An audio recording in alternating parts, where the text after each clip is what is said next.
Hello, everyone, and welcome to the Pancake Parlay episode 39. I am your host, The Don, and I'm here with Chatters.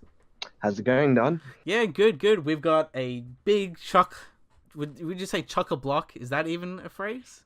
It is technically a phrase, but I don't think anyone says it anymore. Well, guess what? I just said it. So, chock-a-block, this podcast is, we're going to be talking about Solo, a Star Wars story, because Star Wars, Hotel Artemis, some horror films. But first, we've experienced a horror on ourselves by watching this film, and it's called The Predator. That's the thing that killed my men.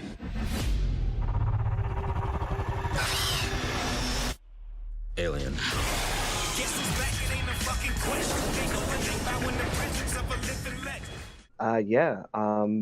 Me and Don, we decided to actually hang out and not do a podcast for once, and we went and watched this movie. Yeah. What did you think? I think it knows what it is. In the sense of like it knows it's stupid.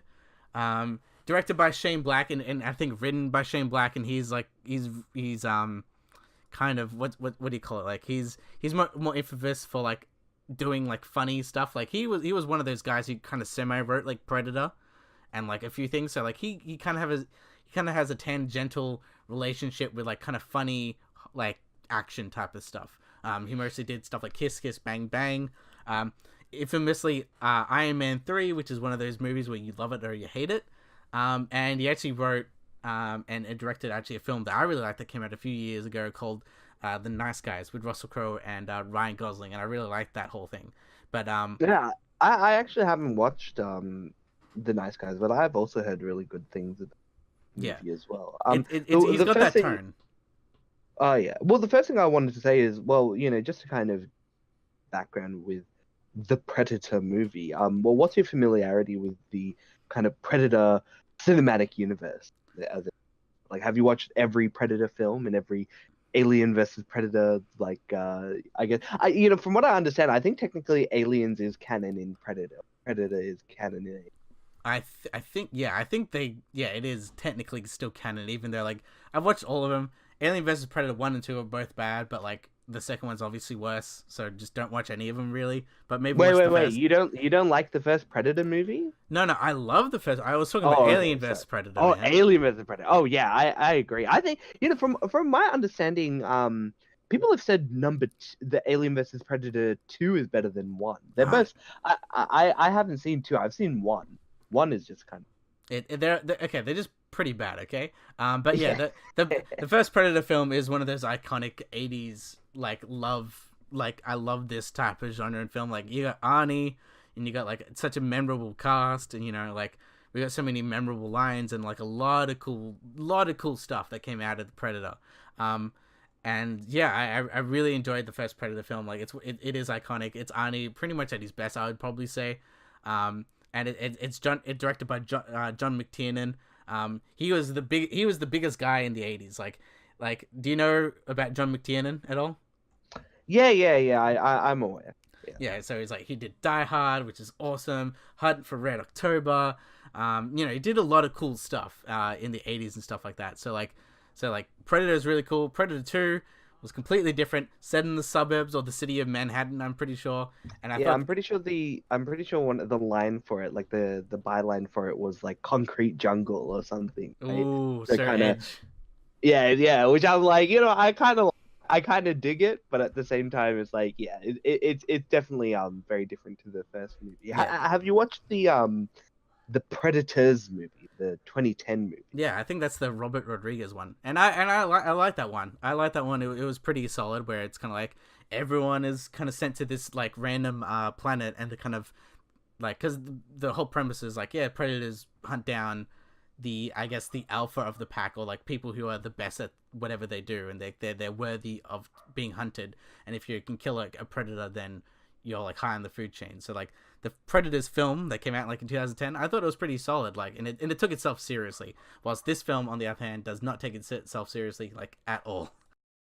Yeah, I haven't actually seen the Predators film. That's the only one that I'm not too familiar with. But Oh yeah, it has everyone's not favorite Topher Grace in it. yeah, oh, And okay, that's interesting. I yeah, mean, look, I liked him in some movies, but like, what is he not a favorite of people? I wasn't I know aware. he's from that '70s show, so it's like whatever. Oh, well, yeah, there's obviously that '70s show, but is he not liked by people? I I don't know. wasn't aware of that. I don't know. He's not in Yeah, are you anything just trying anymore. to say that you don't like Topher Grace? Is that what you're really He's just very bland. Like he just doesn't have Okay, yeah. okay. Look, you've been revealed as a Topher Grace hater. Yeah, It's gonna get been revealed. yeah. Everyone's gonna jump on me because of that. Oh, jeez, so, all the three fans of Topher Grace. But yeah, well, trying to kind of get back, like to give people a bit of a, I guess, overview of Predator as a genre, or like a series. It's basically about these, I guess, alien mercenaries, so to speak, that kind of travel to Earth. And well, in our circumstances, they travel to Earth and interact with humans, and humans become like the game, and they're the predator or the hunter, which is actually the original title of the Predator series that they were going to call it. And It went yeah. they hunt after humans, and that's kind of the scary like thriller, like, are they gonna kill Arnie, or is he gonna cover himself with mud and avoid detection?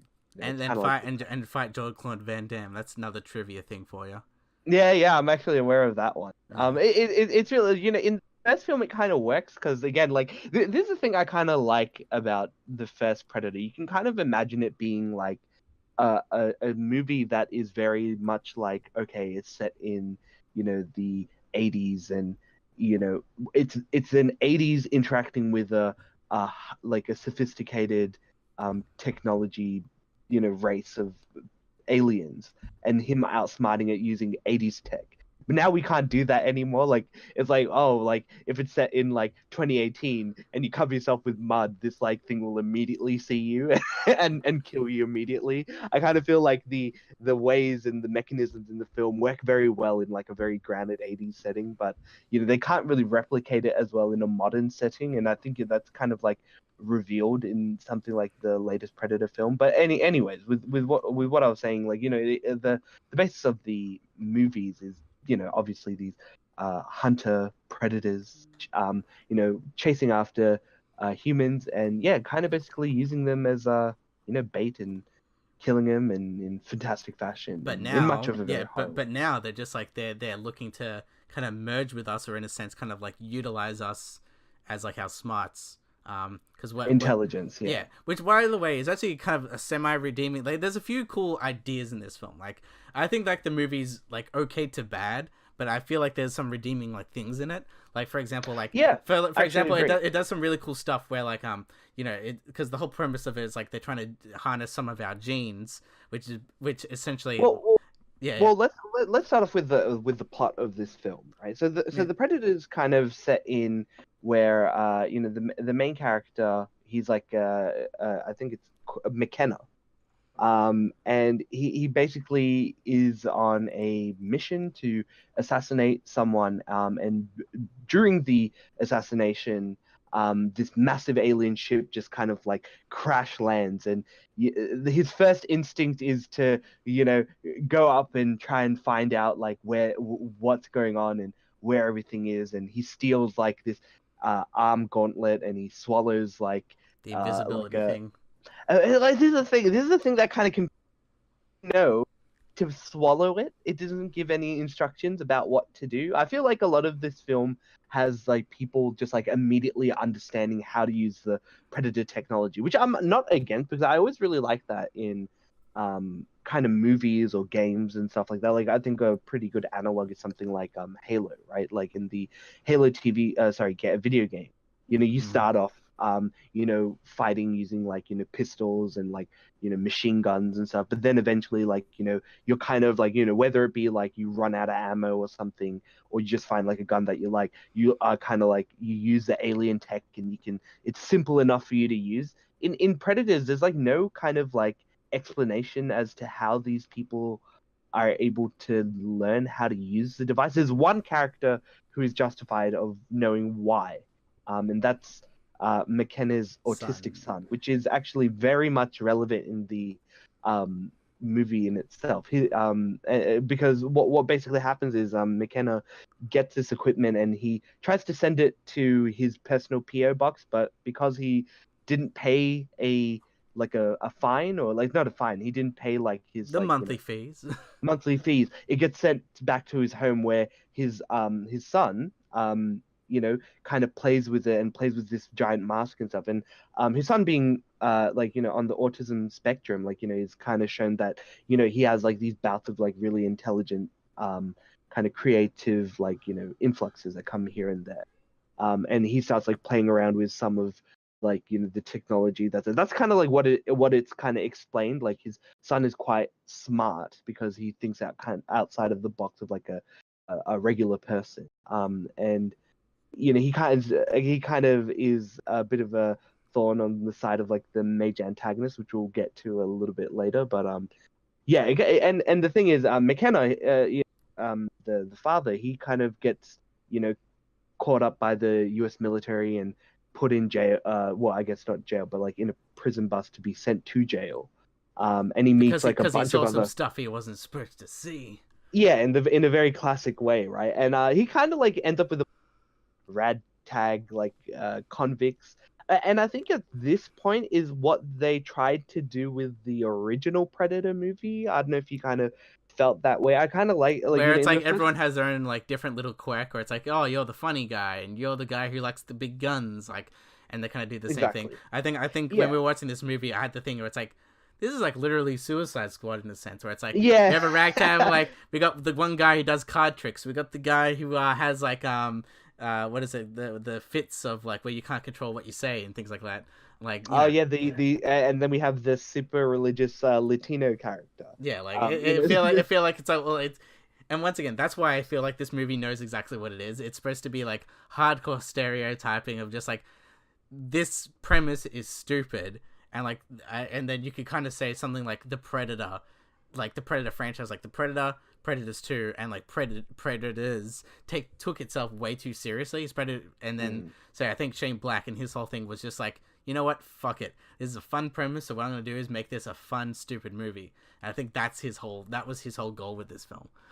Well, you see, this is the thing with at least in the first Predators film, like they kind of justifiably, in my like, contextually introduced like these characters that are these supporting cast of Arnie's character, right? And then they immediately start getting picked off like one by one by the Predator. That's what I really liked about the first film. Like, you actually felt something for these characters and their connection to the main character, who you obviously know is Arnie. Mac. Whereas in this movie, it's like, oh, we're gonna have like a bunch of people who like are around and kind of contribute, but then they all kind of die towards the end of the film. Like, all of a sudden, it's just like bam, bam, bam, bam. Rather than like, oh, one of them gets picked up at this particular moment because this is when they weren't prepared or something. It kind of felt like all their deaths were like scripted as, all right, we got like 20 minutes left in the film. Let's start killing. We'll get the emotional impact. We'll get the emotional impact in. Yeah, and obviously, like, actually, does the main scientist chick survive? No, Olivia Munn's character does not die. I think they set that up pretty quickly. Like, even I knew from like the get go, like, it telegraphs it in the sense where like she's slightly different from everyone else. I was gonna say, like, it's such a trope to like have like the main guy and the main girl kind of survive in this kind of stuff. Usually it's the main girl. Like, I kind of feel like that's the kind of case where it has in your classic horror film, along with the black guy dying first. I actually don't know if that happened in this film. I don't think it does. I think the Latino guy dies first in this film. Yeah, pretty much. But with this film, it kind of devolves around like, oh, okay, we're gonna escape, and like and then all of a sudden the Predator's here, and like, the Predator's here, Deus Ex Machina. Oh shit, we're gonna follow him even though we have no clue what we're doing. Yeah, Yeah, okay. And then okay, we're gonna go to this place, and like everything is conveniently together in a sense. Like there's no like we got some tracking devices, or there's no like way where like it doesn't flow in a sense where it's like there seems to be like this is literally like you know how people like complain these days were like oh this movie had plot holes because there's one little stupid thing like Superman killed a bunch of people, which is not true by the way. But this film Yeah. actually has plot holes where it's like how did we get to this all the way to there? Like the leaps of logic does not make sense and doesn't flow properly. Yeah, look, I was gonna say like exactly like with the context of like a lot of the things that happen in the film, um, there's a lot of moments which make me feel like they had something to link certain parts of this film, but then it was cut out, whether it was due to time, whether it was due to, some other reason. Because there's like one particular scene where it's like, oh, like a character won't be around, and then they just suddenly come out of nowhere. Like, I think it's the guy who I don't know what I forget his name, but essentially he kind of comes in with the police car. And it's just like this one line. It's like, oh, get something, don't make it flashy. And so the first thing he gets is like this police car, which is obviously blaring sirens. Which, by the way, makes me question why there's no one else caring about what's going on at the moment in this like small town. Like, there's all these things exploding. Obviously, like you can say like, oh yeah, the military's keeping it quiet and preventing the news from. But I don't know. It's kind of like, yeah, all right. I'm not really believing it. It seems like a pretty big national security issue. Pretty much. But yeah, it just Well, that's the thing. Speaking of national security, what do you feel about the semi-villain guy? Because like he I think he's one of those villains where he's very much like eating up all the scenery. Like he's just like he knows how stupid this is, and he has like those little quirks where he laughs at random stuff. He's always chewing gum, which I thought once again I feel like it's like an insanely big trope of action films, and I think that's why it was chosen to. Because once again, this movie knows what it is. Like, and in a sense, it kind of glorifies like this intense gore and violence. And you see that a lot with the Predator action scenes, which I feel like aren't that bad, to be honest with you. Yeah, well, I mean, with yeah, I actually liked the antagonist character, right? Again, like it wasn't greatly executed, but like there was like the moments where he would just be like, he would just say that's his laugh, like he would just be like, yeah, we're gonna steal all this alien technology, like, and that's his laugh. Like I kind of like it.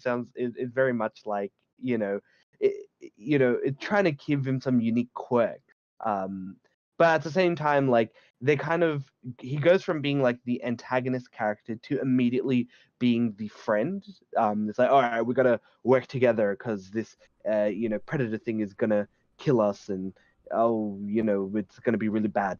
But yeah, like there's aspects of it that could have been done better. I think overall the acting in this movie isn't great in general. But I will say that there's one moment and the beginning of this film that I do really like. Probably like my favorite part of this movie. Essentially, during the part where Olivia Munn's character is coming in, she's an evolutionary biologist, although you couldn't tell by like most of this movie. But anyways, she kind of Yeah, comes in. but by the way, she says all the time, "I'm a biologist. I know all this stuff," which like all the time. Yeah, well, yeah, just to remind everyone.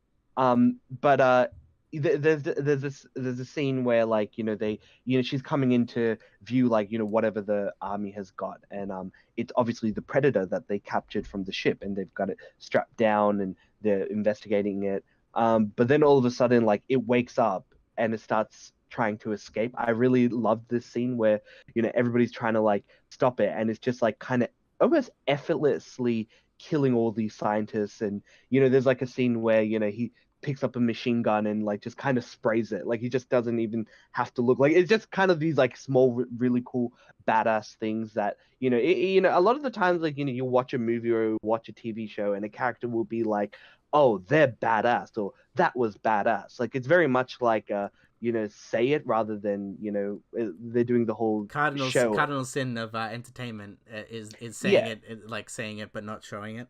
Yeah, exactly. And you don't really feel it. It's like, oh, we're supposed to believe this side character who we're supposed to respect. I don't know. Whereas like in Predators, like in this particular scene, like he's just kind of like slicing dudes, like stabbing him, like, and it's just like kind of like second nature to him, right?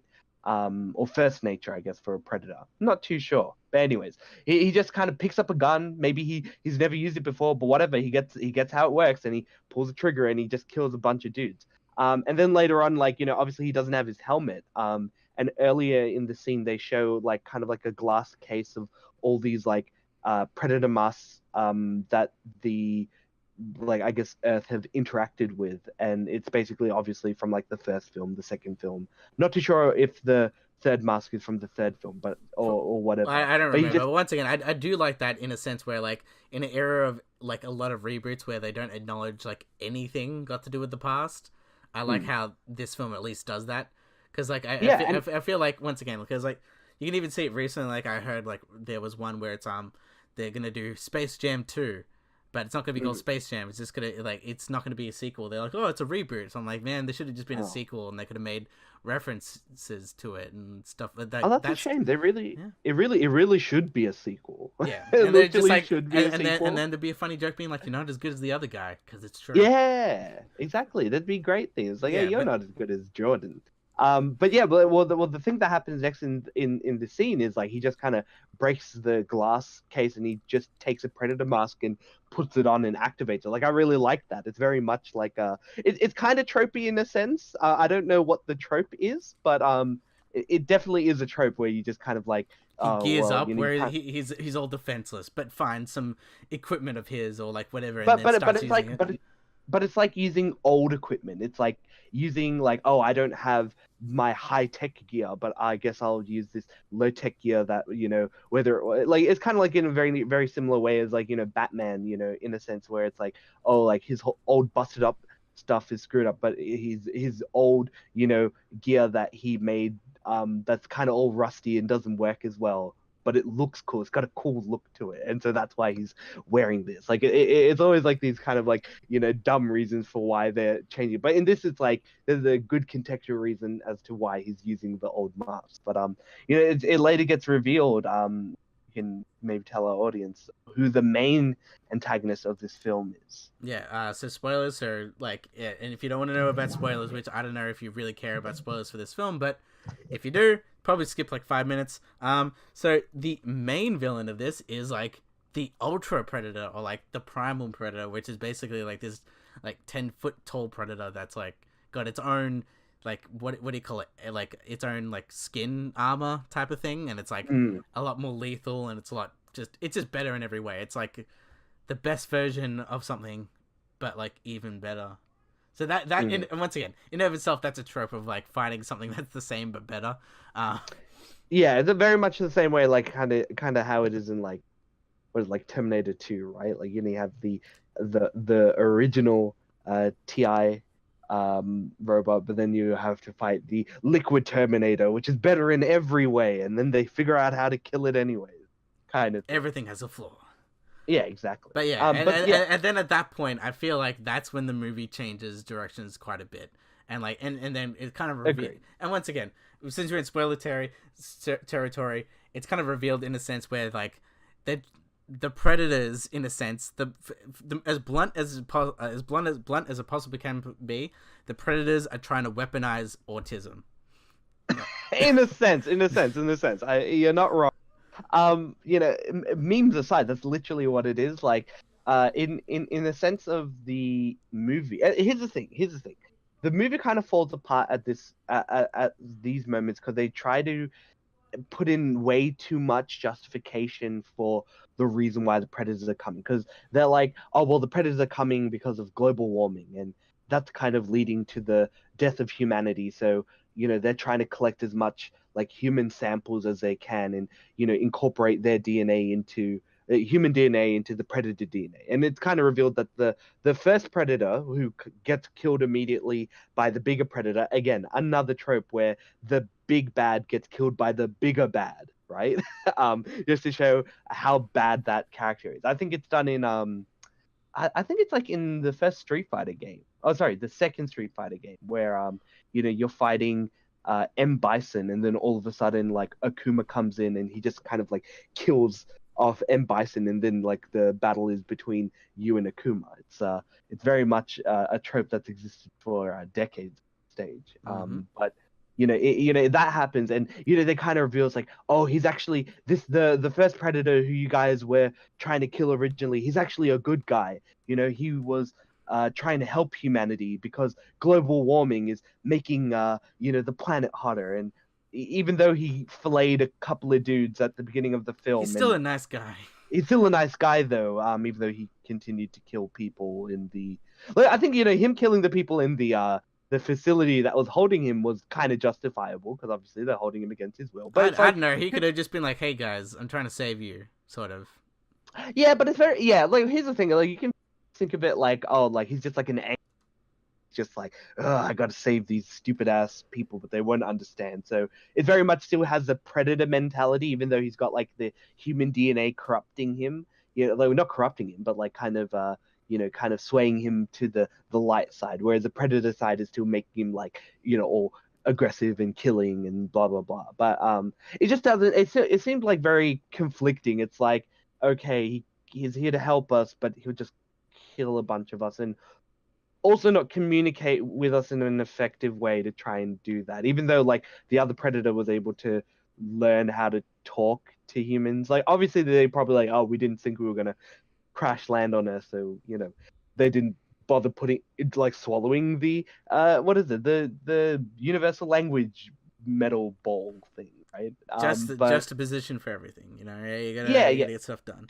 But then later on, it's kind of revealed like, well, they're not here for our physical needs, they're here for our intellect, and that's why they're actually after McKenna, which it's obviously supposed to be like a red herring to think like, oh, it's the dad, but they actually want his son because obviously the son's got autism and he's quite the basis is that like, okay, he's intelligent than the average person, which is kind of shown. But again, it's this whole thing about, okay, they set up this whole thing about the son being really smart, but they don't have any scenes about the son being like, okay, this is how you use this weapon. I think if they just had a scene just being like, okay, this is how you do all this stuff with all this cool gear that you're playing with, that's how you're like, that can justify his intelligence. They do show it later that like, he does end up working on the big project at the end. But yeah, like there's the whole thing. I don't know. It just felt like a bit of a mess where they were like, yeah, well, we kind of have to justify the reason why there's more predators in this film and why the first guy is a good guy. And yeah, I don't know. It just kind of falls apart in my. Yeah, there's a lot of, once again, there's a lot of little small things like redeeming qualities in the film, but like overall, it's like not a cohesive like product. Like there's like, this stuff's kind of cool. You could have done something cool with this, but like in the end, it's kind of like, yeah. So like, I don't know, Predator. It's like, yeah, it exists. That's always my thing. And yeah, that seems to be the thing you say for all these.